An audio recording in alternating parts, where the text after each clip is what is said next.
Hello दोस्तों, स्वागत है एक बार फिर से आप सभी का हमारे इस चैनल में जिसका नाम है ऑल हिट एग्ज़ाम। और आज के इस वीडियो में हम लोग देखेंगे सी टैट यूपी टैट 2025-26 की तैयारी के लिए एसएसटी सोशल साइंस सामाजिक अध्ययन के 60 ऐसे महत्वपूर्ण प्रश्नों को जो कि आपके सभी प्रकार की टैट परीक्षाओं में किसी न किसी वर्ष में पूछे गए हैं। तो दोस्तों चलिए स्टार्ट करते हैं बिना किसी देरी के आज के अपने इस सेशन को। सी टैट यूपी टैट 2025-26 की तैयारी के लिए एसएसटी सामाजिक अध्ययन पेपर 2 जूनियर लेवल के लिए पहला प्रश्न दोस्तों आपके स्क्रीन पर ये रहा कि सभ्यता का पालना किस नदी घाटी को कहा जाता है। चारों ऑप्शन आपके सामने हैं। ऑप्शन ए कह रहा था कि नील नदी घाटी, ऑप्शन बी वांगहो नदी घाटी, ऑप्शन सी सिंधु घाटी और ऑप्शन डी टिग्रीज यूफ्रेटस घाटी। सभ्यता का पालना दोस्तों यहाँ पे आपका राइट आंसर क्या होगा? राइट आंसर हो जाएगा ऑप्शन नंबर सी सिंधु घाटी। क्यों होगा?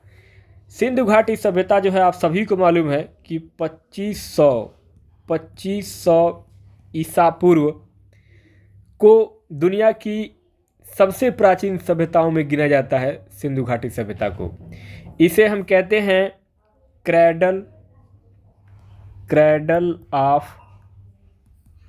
सिविलाइजेशन, क्रैडल ऑफ सिविलाइजेशन, क्योंकि यहीं से नगर नियोजन, यहीं से क्या हुआ था, यहीं से आपका नगर नियोजन,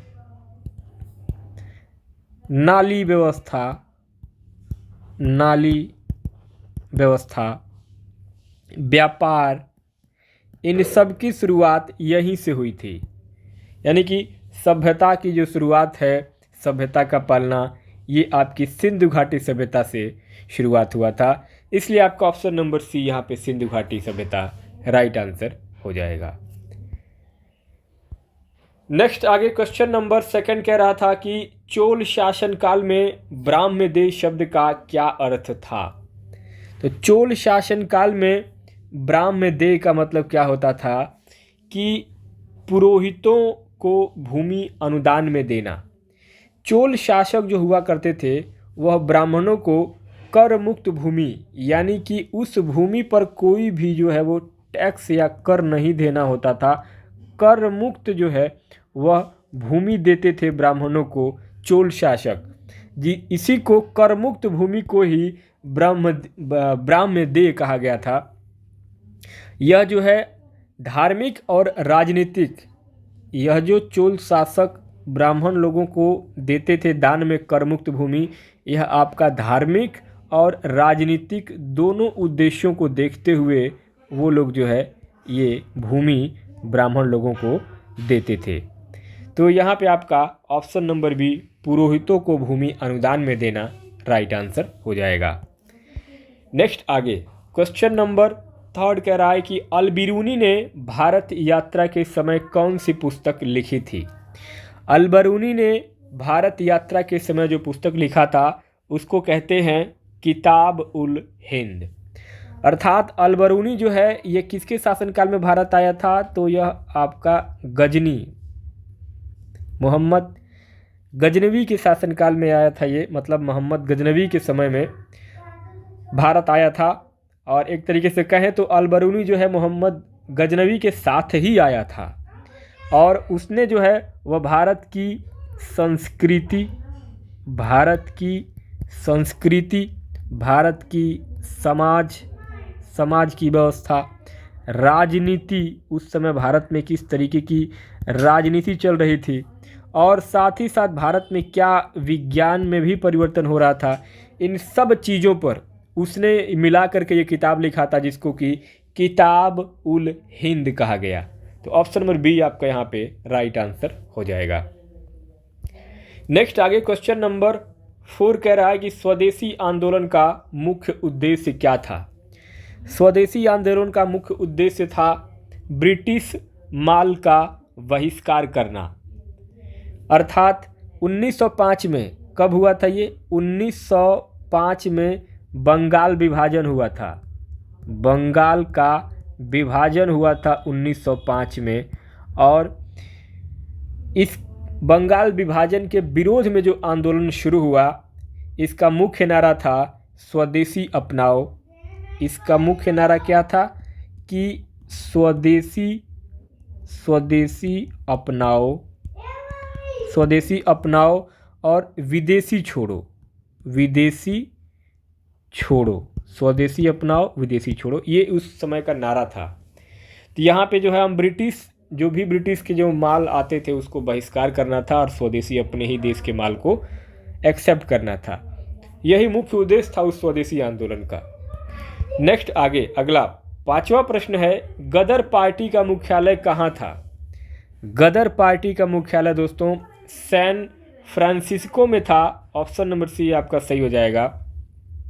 1913 ईस्वी में कहाँ पे? 1913 ईस्वी में अमेरिका में प्रवासी भारतीयों ने गदर पार्टी बनाई थी। इसका मुख्यालय जो था वो कहाँ था? इसका मुख्यालय था आपका सैन फ्रांसिस्को में, जिसको हम एक तरीके से ये कहे थे, मतलब उस समय कहा गया था युगांतर आश्रम, युगांतर आश्रम या युगांतर आश्रम जो था इसी को कहा गया था, बाद में गदर पार्टी के नाम से बनाया गया था। और सैन फ्रांसिस्को में ये था। 1913 में अमेरिका में प्रवासी भारतीयों ने इस पार्टी को बनाया था।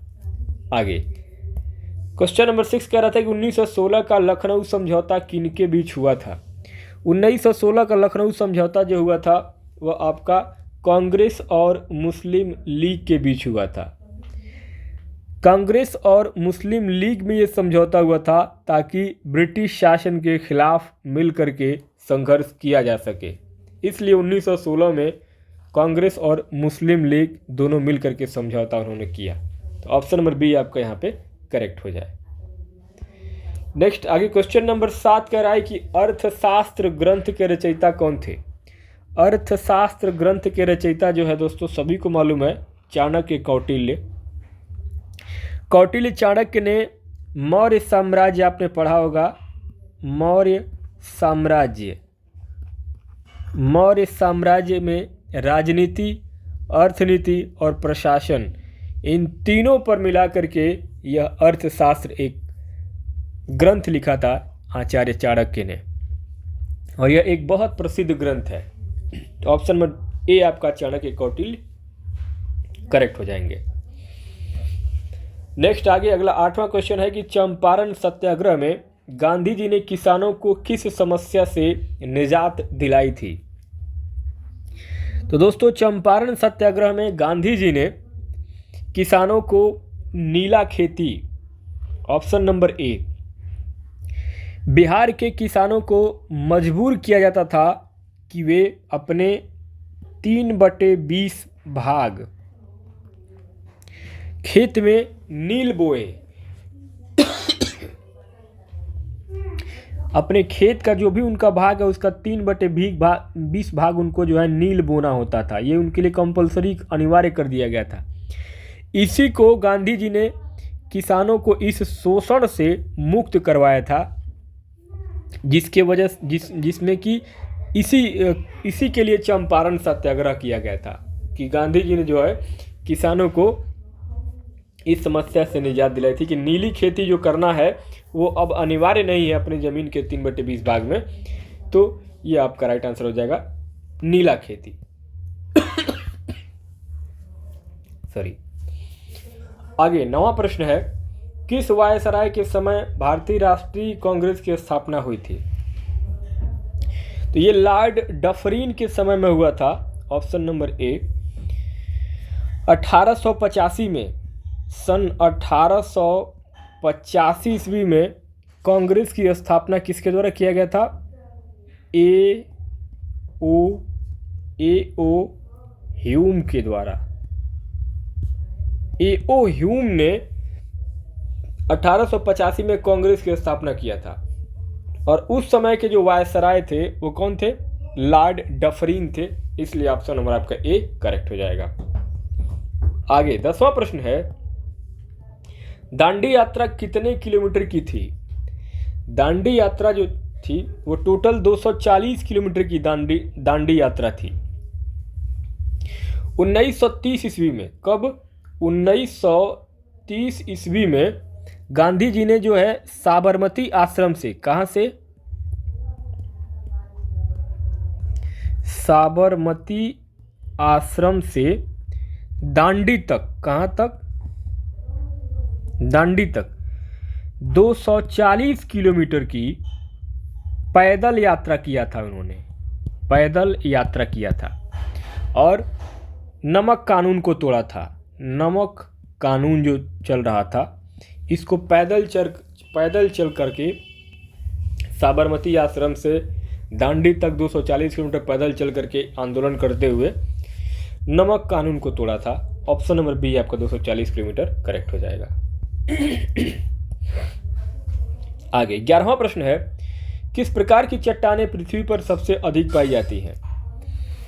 सबसे ज़्यादा जो चट्टानें पाई जाती हैं दोस्तों वह आपकी कौन सी चट्टानें पाई जाती हैं?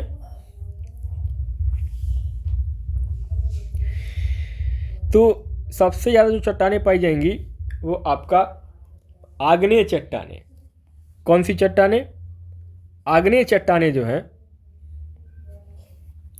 ये चट्टानें, आग्नेय चट्टानें जो होती हैं, ये चट्टानें पृथ्वी की सतह के नीचे क्या होता है? पृथ्वी की सतह के नीचे जो लावा होता है उन लावा के ठंडा होने, लावा जो होता है ना उनके ठंडा होने की वजह से ये जो है आग्नेय चट्टानें बनती हैं। अगर आपसे पूछा जाए कि आग्नेय चट्टान कैसे बनता है तो आपको बताना है कि आग्नेय चट्टानें पृथ्वी की सतह के नीचे जो लावा होता है उन लावा के ठंडा होने से आग्नेय चट्टानें बनती हैं। जैसे कि अगर आपसे पूछा जाए कि आग्नेय चट्टानों में कोई उदाहरण बताएंगे तो बेसाल्ट, बेसाल्ट जो होता है ये आपका आग्नेय चट्टान से बनता है। ग्रेनाइट, ग्रेनाइट आपने पढ़ा होगा। तो बेसाल्ट और ग्रेनाइट ये किसके उदाहरण हैं? आग्नेय चट्टान के उदाहरण है, यानी कि ये सब क्या है? आग्नेय चट्टान है। अगला 12वां प्रश्न है, मानसून की सबसे प्रमुख विशेषता क्या है? मानसून की सबसे प्रमुख विशेषता ये होता है कि उसमें मौसमी परिवर्तनशीलता, मौसम कभी भी बदल सकता है, यही मानसून की सबसे बड़ी विशेषता है। मानसून ऋतु आधारित हवाएं हैं। मानसून क्या है? ऋतु के आधारित हवाएं हैं और भारत में जून से सितंबर, कब से? जून से सितंबर तक जो है वह आपकी भारी बारिश होती है। भारत में भारी वर्षा होता है जून से सितंबर तक। आगे 13वां प्रश्न है, जलोढ़ मिट्टी को किस नाम से भी जाना जाता है?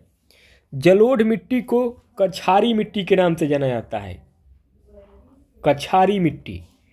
नदियाँ, अक्सर नदियाँ जो होती हैं यह मिट्टी ला करके मैदान में जमा करती हैं और यह जो ज़मीन होती है जलोढ़ मिट्टी, ये बहुत ही उपजाऊ मिट्टी होती है। कैसी? बहुत उपजाऊ मिट्टी होती है और ख़ास करके इसी जलोढ़ मिट्टी में आपका जो है सबसे ज़्यादा धान, गेहूँ और गन्ना, यूपी में सबसे ज़्यादा आपका धान, गेहूँ, गन्ना बोया जाता है। तो यूपी में जलोढ़ मिट्टी जो है, जलोढ़ मिट्टी में सबसे ज़्यादा आपका धान, गेहूँ, गन्ना उपजता है और यूपी में सबसे ज़्यादा आपका जो है वो इसका फसल उत्पादन होता है, धान, गेहूँ, गन्ना का। आगे अगला क्वेश्चन है कि 14वां हरित क्रांति मुख्यतः किससे संबंधित है? हरित क्रांति जो हुआ था उसमें सबसे ज़्यादा फायदा किसको मिला था? तो गेहूँ उत्पादन को सबसे ज़्यादा फायदा मिला था, गेहूँ के उत्पादन को। 1960 में, कब ये हुआ था? 1960 से लेकर के 1970 के दशक में गेहूं की उपज को बढ़ाने के लिए, किसकी उपज को बढ़ाने के लिए? गेहूं की उपज बढ़ाने के लिए नई किस्म की जो कुछ बीजें थी, नई किस्म की बीजों, सिंचाई और उर्वरकों का जो है प्रयोग शुरू हुआ, जिससे कि उत्पादन में बहुत वृद्धि हुई। तो सबसे ज़्यादा जो हरित क्रांति में वृद्धि हुआ वो गेहूं का हुआ, गेहूं उत्पादन में, इसलिए आपका ऑप्शन नंबर बी करेक्ट हो जाएगा। आगे 15वां प्रश्न है कि झरिया क्षेत्र किस खनिज के लिए प्रसिद्ध है? झरिया जो क्षेत्र है वह आपका कोयला के लिए प्रसिद्ध है। किसके लिए? कोयला के लिए। झारखंड, झरिया कहाँ पड़ता है? झरिया जो है ये आपका झारखंड राज्य में पड़ता है। कहाँ है? झारखंड में झरिया पड़ता है और यह कोयले का एक प्रमुख भंडार है झरिया। और यहाँ भूमिगत आग की समस्या भी रहती है, यानी कि बहुत ज़्यादा आग भी लगता है झरिया में। क्यों? क्योंकि इस यहाँ पे जो है सबसे ज़्यादा कोयला पाया जाता है। तो जहाँ कोयला है वहाँ आग और तेज़ी से लगेगा ही। तो आपका कोयला ऑप्शन नंबर सी करेक्ट हो जाएगा। क्वेश्चन नंबर 16 कह रहा है कि भूकंप का केंद्र एपिक सेंटर कहाँ होता है? भूकंप का केंद्र एपिक सेंटर कहाँ होता है? भूकंप का जो केंद्र होता है ना, ये कहाँ होता है वह?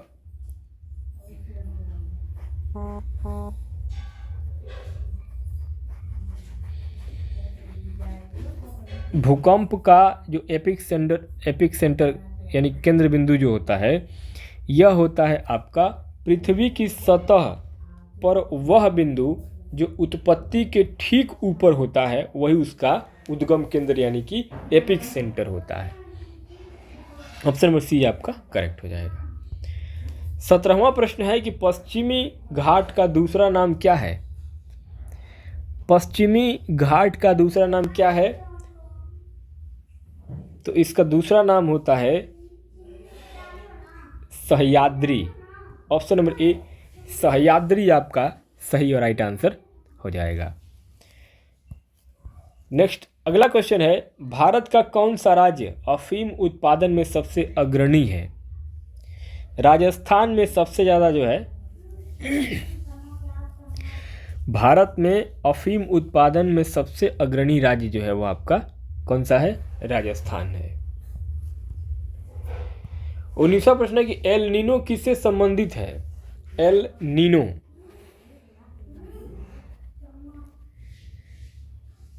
एल नीनो जो है दोस्तों ये आपका महासागरीय धाराओं का जो तापमान है वो जब असामान्य हो जाएगा तो वहाँ पे एल नीनो होता है। यानी कि जो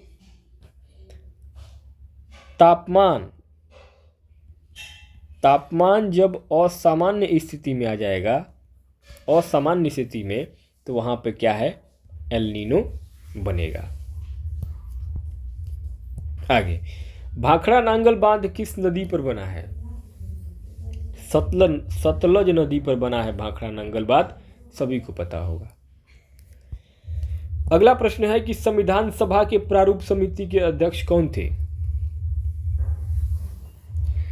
संविधान सभा के प्रारूप समिति के अध्यक्ष, संविधान सभा के प्रारूप समिति के सदस्य जो है डॉक्टर भीमराव अंबेडकर थे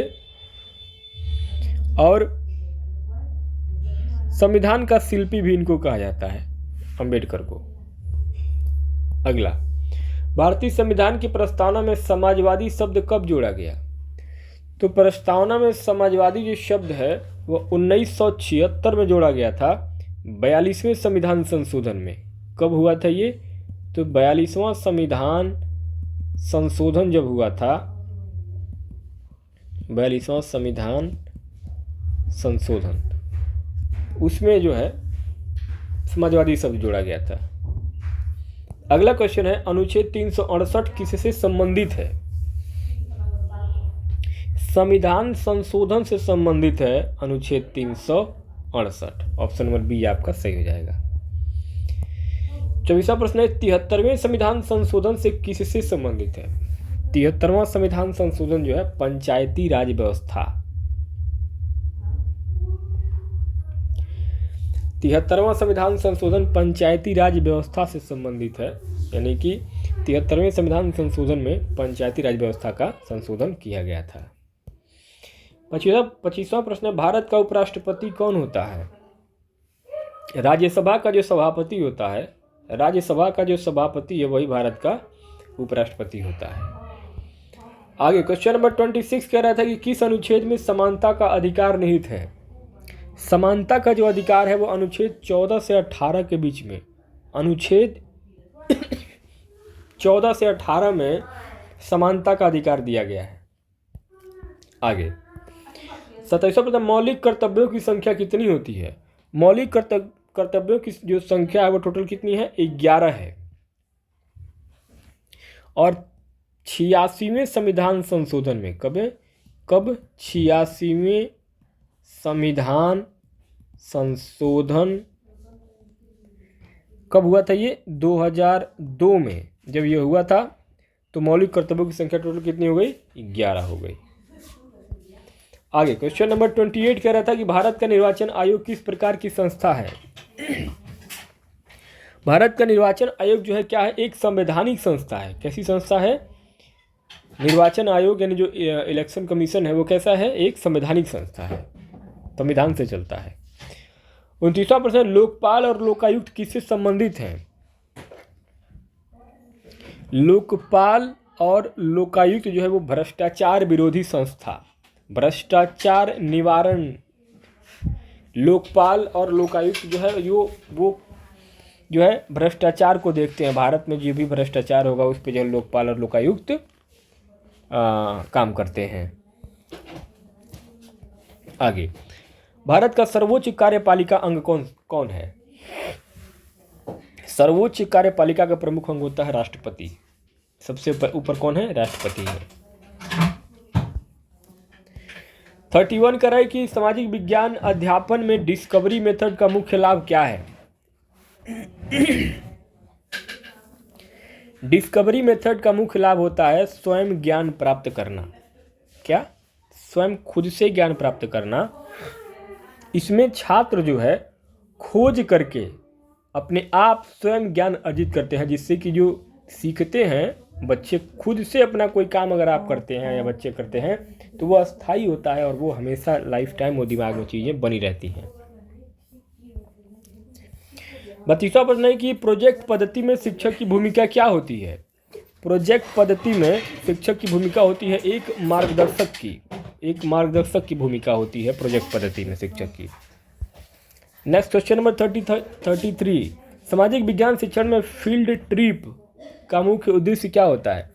फील्ड ट्रिप का मुख्य उद्देश्य होता है वास्तविक अनुभव के द्वारा सीखना। वास्तविक अनुभव के द्वारा जो आप सीखते हैं वो आपका एक फील्ड ट्रिप कहलाता है। अगला क्वेश्चन है कि सामाजिक विज्ञान की शिक्षण पद्धतियों में समस्या समाधान पद्धति किसे बढ़ावा देती है? तो ये हमेशा आलोचनात्मक चिंतन को बढ़ावा देती है। समस्या समाधान जो विधि है ये आपके आलोचनात्मक चिंतन को सृजित करती है, उसको बढ़ावा देती है। 35वां प्रश्न है कि लोकतांत्रिक कक्षा का क्या अर्थ है? लोकतांत्रिक कक्षा का मतलब ये है कि छात्रों की जो भूमिका है वो बिल्कुल सक्रिय हो। छात्रों की भूमिका बिल्कुल सक्रिय हो, तभी जाके वो लोकतांत्रिक कक्षा होगा। अगला क्वेश्चन है कि सामाजिक विज्ञान शिक्षण का सबसे उपयुक्त मूल्यांकन करने का तरीका कौन सा है?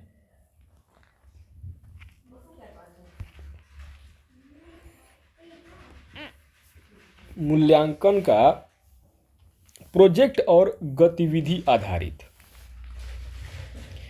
प्रोजेक्ट कार्य और गतिविधि आधारित जो मूल्यांकन होते हैं वे आपके सबसे अधिक उपयुक्त होंगे तरीका मूल्यांकन करने का सामाजिक विज्ञान के शिक्षण में। 37वां प्रश्न है कि अनुभव आधारित शिक्षा के समर्थक कौन थे? अनुभव आधारित जो शिक्षा थी वह जॉन डीवी के द्वारा, किसके द्वारा? जॉन डीवी जो है वो अनुभव के आधार पर शिक्षा प्राप्त करने को सबसे ज़्यादा उन्होंने महत्व दिया था।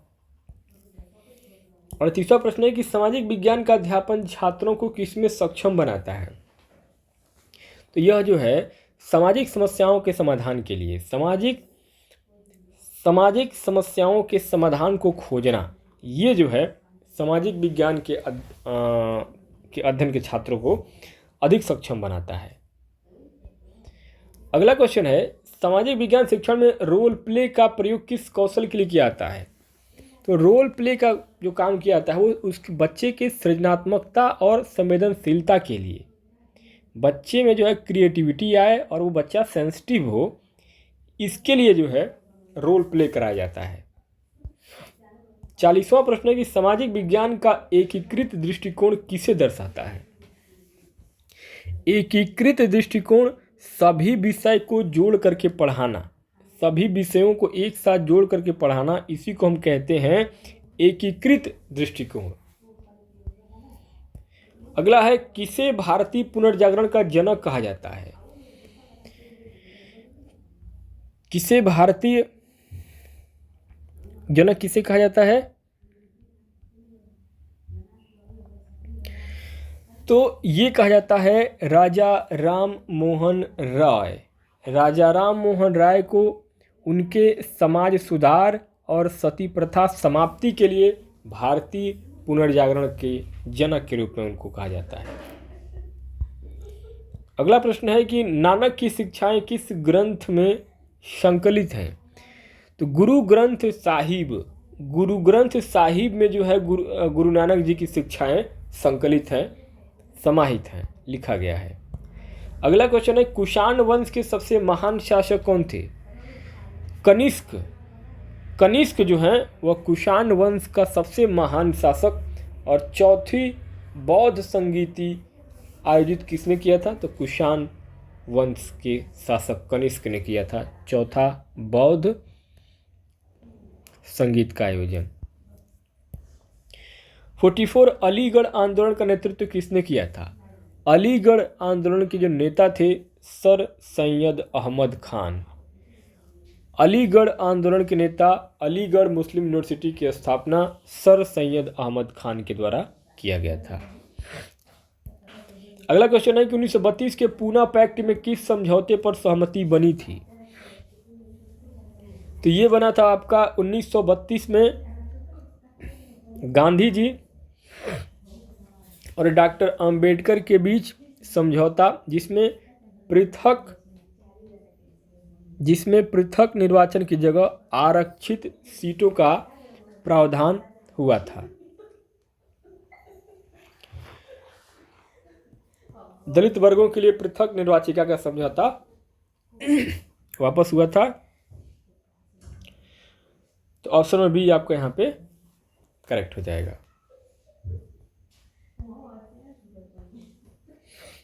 अगला है, डेल्टा किन नदियों के मुहाने पर बनता है? डेल्टा किन नदियों के मुहाने पर बनता है? तो यह हमेशा आपका हिमालयी नदियाँ कौन सी हैं? गंगा और ब्रह्मपुत्र।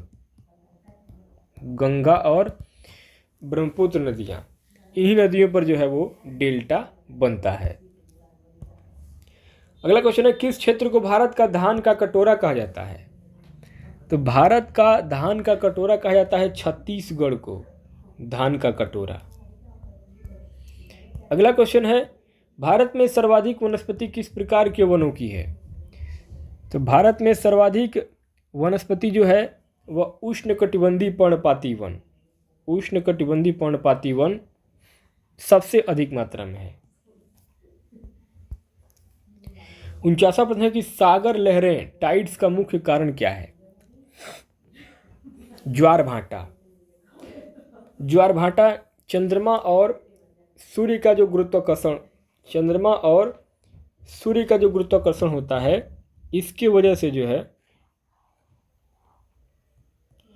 सागर में जो लहरें आती हैं वो आती हैं। अगला, भारत का सबसे ऊंचा पठार कौन सा है? तिब्बत का पठार। तिब्बत का पठार जिसको हम विश्व की छत भी कहते हैं, तिब्बत के पठार को। अगला क्वेश्चन है, संविधान निर्माता सभा का गठन किस योजना के तहत हुआ था?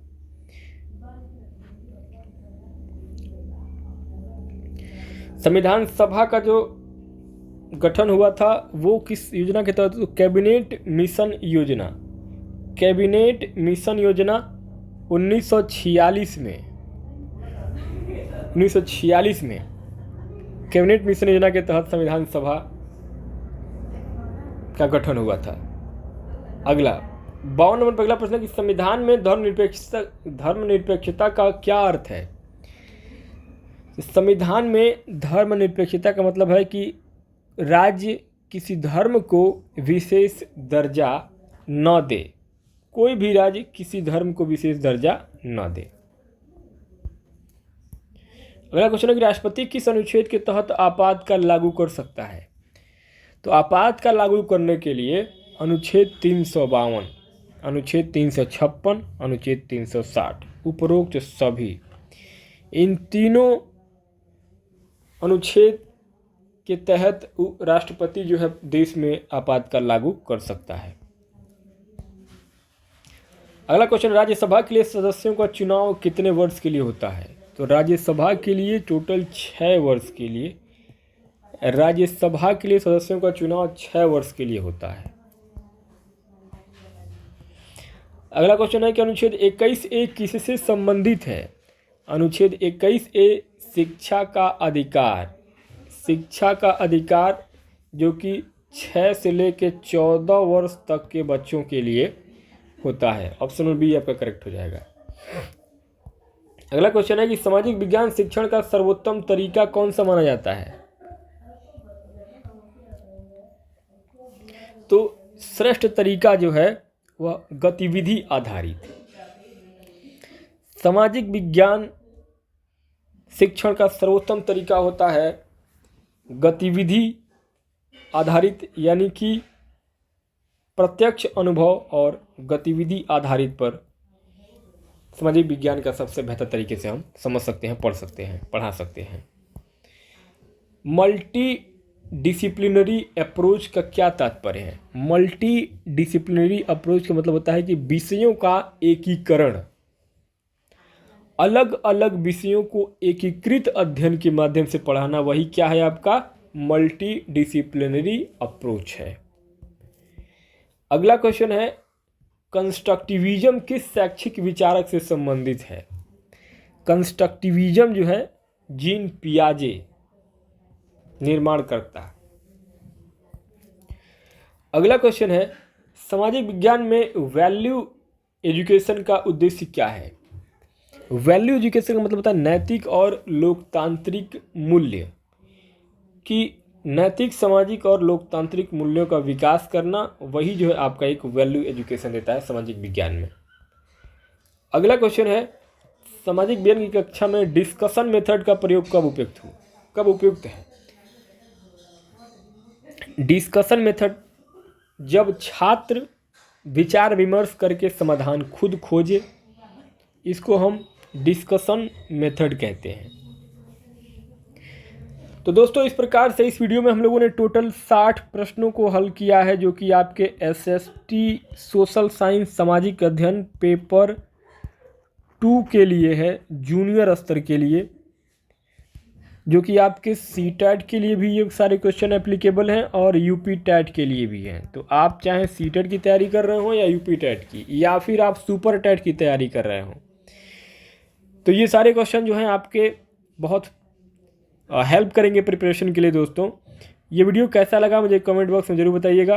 बाकी चूँकि अभी आपके सीटेट जो है वो आने वाले हैं, पेपर उसका होगा 2026 में, और यूपी टेट की भी जो है परीक्षा आपकी जनवरी 2026 में होने वाली है। तो आप लोग जो है अपनी तैयारी को कंटिन्यू रखिए, क्योंकि जो लोग सीटेट या यूपी टेट पास कर चुके हैं उनके लिए गुड।